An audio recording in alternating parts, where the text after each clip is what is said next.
Let's take a quick look at how you can use the Wodify mobile app to manage classes and client sign-ins. So we're going to open the Wodify mobile app and go to the schedule tab and then click on classes up at the top. Here I'm going to click on a upcoming class and I am going to give my class list a quick scan. Now we have reservations turned on at my gym, so I'm going to see people in multiple statuses. They may be signed in already or they may have the sign in button still highlighted there, which means they are reserved and I can click that button to sign them in. If you need to sign somebody into class who is not already reserved or signed in, just click the add person button over here on the top right corner, search for their name, and then click on it to add them to the class. Additionally, if someone is reserved but does not show up, I can do two other things by clicking the ellipses there on the right next to sign in.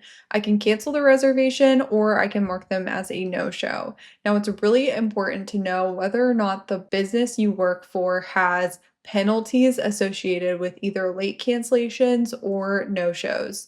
There is going to be a window of time that is considered a late cancellation. So that might be 2 hours before class or it might be 30 minutes before class. It's up to the gym owner and what setting they put in place here. And what penalty is inflicted on the client for canceling late could be loss of a class or it could be a fee. So let's say your 5:30 a.m. class is always packed 5 days a week and it's really hard for people to get in. There's often a wait list and we want to make sure that if somebody is reserved for that class, they're actually showing up. So that may be an instance in where the business does implement a penalty for a late cancellation or a no-show because they want to make sure that people are reserving or signing in when they're actually going to be showing up and they're not taking spots from other people who do want to be there. Now, if your gym does have penalties in place for late cancellations and no-shows, when you go to cancel somebody or mark them as a no-show and those penalties are in place, you're actually going to see this pop-up menu down here at the bottom that will ask you what penalties you would like to apply to the client. So let's say an emergency happens, a client texts me and says, "Hey, I'm not going to make it. I'm so sorry, something has come up."